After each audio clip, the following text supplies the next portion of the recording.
नमस्कार, digital India news में आप सभी का स्वागत है। बढ़ते आज की खबरों की ओर। मनी लॉन्ड्रिंग मामले में घिरे केरलम के पूर्व मुख्यमंत्री पिनराई विजयन के घर ईडी की बड़ी छापेमारी। कार्यकर्ताओं ने अधिकारियों की गाड़ियों पर किया पथराव।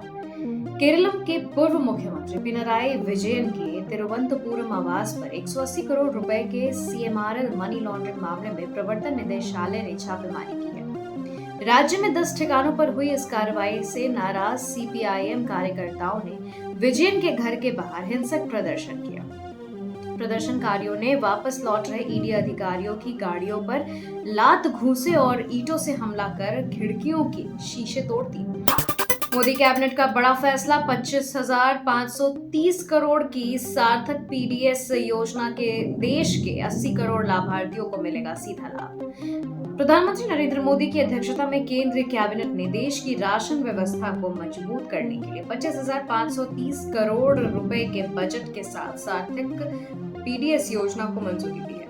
केंद्रीय मंत्री अश्विनी वैष्णव ने बताया कि इस योजना के तहत 3 प्रमुख बदलाव होंगे। राज्यों को खाद्यान्न परिवहन के लिए वित्तीय मदद मिलेगी, राशन डीलरों का कमीशन बढ़ाया जाएगा और पूरी व्यवस्था को पारदर्शी बनाने के लिए एआई तथा आधुनिक डिजिटल तकनीक के जरिए लाभार्थियों का रजिस्ट्रेशन होगा। कर्नाटक की राजनीति में बड़े उलटफेर। वरिष्ठ कांग्रेस विधायक आरवी देश पांडे का दावा, अगले 24 घंटे में इस्तीफा दे सकते मुख्यमंत्री सिद्धरमैया।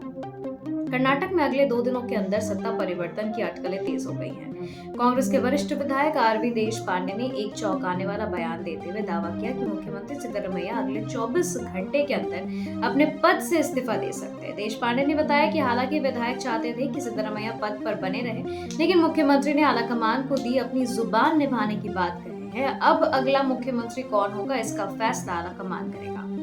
स्वतंत्र और निष्पक्ष चुनाव के लिए मतदाता सूची का सटीक होना जरूरी, सुप्रीम कोर्ट ने एसआईआर पर फैसला सुनाया। सुप्रीम कोर्ट ने चुनाव आयोग द्वारा मतदाता सूची के विशेष गहन पुनरीक्षण को वैध ठहराया है। चीफ जस्टिस सूर्यकांत की बेंच ने एडीआर और महुआ मोइत्रा समेत 19 याचिकाओं को खारिज करते हुए कहा कि स्वतंत्र चुनाव के लिए वोटर लिस्ट की जांच जरूरी है। कोर्ट ने साफ किया कि आयोग को नागरिकता से जुड़े सवालों की जांच और दस्तावेज मांगने का पूरा हक है। इससे किसी की नागरिकता नहीं छिनती, बल्कि पलायन के कारण वोटर लिस्ट में हुए नामों के दोहराव को सुधारा जाता है। असम विधानसभा में यूसीसी विधेयक पारित, विवाह, तलाक और लव इन रिलेशनशिप के लिए लागू होंगे कड़े नियम। असम विधानसभा ने विपक्ष में भारी हंगामे और नारेबाजी के बीच समान नागरिक संहिता असम 2026 विधेयक को पारित कर दिया। इसके साथ ही असम देश में यूसीसी लागू करने वाला तीसरा राज्य बन गया है। मुख्यमंत्री हेमंत बिस्वा शर्मा द्वारा पेश किए गए इस कानून के तहत धर्म की परवाह किए बिना विवाह, तलाक और लिव इन रिलेशन के लिए समान नियम होंगे। हालांकि यह कानून राज्य की अनुसूचित जनजातियों पर लागू नहीं होगा। सीबीएसई कक्षा 12वीं के परीक्षा परिणामों में बड़े पैमाने पर धांधली का आरोप। राहुल गांधी ने प्रधानमंत्री की चुप्पी पर उठाए सवाल। कांग्रेस नेता राहुल गांधी ने सीबीआई कक्षा 12वीं के परीक्षा परिणामों और पुनरीक्षण प्रक्रिया में बड़े पैमाने पर गड़बड़ी का आरोप लगाते हुए प्रधानमंत्री मोदी पर निशाना साधा। राहुल ने एक्स पर लिखा कि छात्रों की कॉपियां में उनकी लिखावट ही गायब है। उन्होंने आरोप लगाया कि जिस सीओईएमटी कंपनी को इसका ठेका दिया गया, उसने पहले ग्लोबरेना के नाम से 2019 में तेलंगाना में भी घोटाला किया था। राहुल ने सरकार से पूछा कि इस ब्लैकलिस्टेड कंपनी को ठेका क्यों दिया गया। तमिलनाडु की सियासत में थमा बगावत का दौर। एआईएडीएमके के बागी विधायक दोबारा ई पलानीस्वामी के गुट में लौटे। तमिलनाडु की राजनीति में पिछले 2 हफ्तों से जारी सियासी घमासान अब थम गया है। एआईएडीएमके प्रमुख ई पलानीस्वामी के खिलाफ जाकर विधानसभा फ्लोर टेस्ट में विजय की अगुवाई वाली टीवीके सरकार के पक्ष में मतदान करने वाली बागी विधायक वापस अपनी मूल पार्टी में लौट आए हैं। शुक्रवार को 2 गुटों ने एकजुटता का प्रदर्शन करते हुए विधानसभा स्पीकर से मुलाकात की। बागी विधायकों ने ई पलानीस्वामी के प्रति दोबारा अपनी निष्ठा जताते हुए भविष्य में हमेशा एकजुट रहने का भरोसा दिया। पश्चिम बंगाल चुनाव में हार के बाद ममता बनर्जी को लगा एक और करारा झटका। टीएमसी सांसद काकोली घोष ने दिया सभी पदों से इस्तीफा। पश्चिम बंगाल चुनाव में करारी शिकस्त के बाद तृणमूल कांग्रेस का आंतरिक संकट गहरा गया है। ममता बनर्जी की बेहद करीबी और वरिष्ठ सांसद काकोली घोष ने पार्टी के सभी पदों से इस्तीफा दे दिया है। काकोली लोकसभा में चीफ व्हिप के पद से हटाए जाने और उनकी जगह कल्याण बनर्जी को नियुक्त किए जाने से नाराज थी।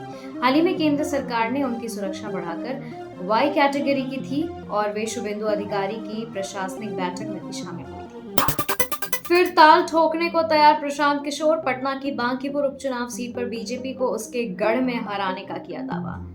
बिहार चुनाव में सभी 238 सीटों पर हार का सामना करने वाले प्रशांत किशोर की जनसुराज पार्टी ने अब उपचुनाव के लिए कमर कस ली है। बीजेपी अध्यक्ष नितिन नवीन के राज्यसभा जाने से खाली हुई पटना की बांकीपुर सीट पर पीके ने चुनाव लड़ने का ऐलान किया।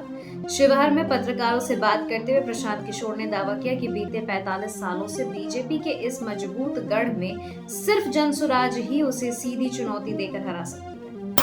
उत्तर भारत के राज्यों को भीषण गर्मी और लू से जल्द मिलेगी बड़ी राहत। मौसम विभाग ने 28 मई से दिल्ली, यूपी समेत कई इलाकों में आंधी बारिश का येलो अलर्ट किया जारी। दिल्ली, यूपी, पंजाब, हरियाणा और राजस्थान में 45 से 48 डिग्री तक पहुंचे पारे को और भीषण लू से परेशान लोगों के लिए राहत की खबर है। मौसम विभाग ने 28 मई से उत्तर भारत में मौसम बदलने की संभावना जताई है। दिल्ली, एनसीआर और आसपास के राज्यों में 29 मई से 5 जून के बीच प्री मानसून बारिश, तेज गरज चमक और 60 किलोमीटर प्रति घंटे की रफ्तार से आंधी चलने का येलो अलर्ट जारी किया गया है, जिससे तापमान में भारी गिरावट आई है। खबरों के सिलसिलों में फिलहाल इतना ही। बने रहे डिजिटल इंडिया न्यूज के साथ। नमस्कार।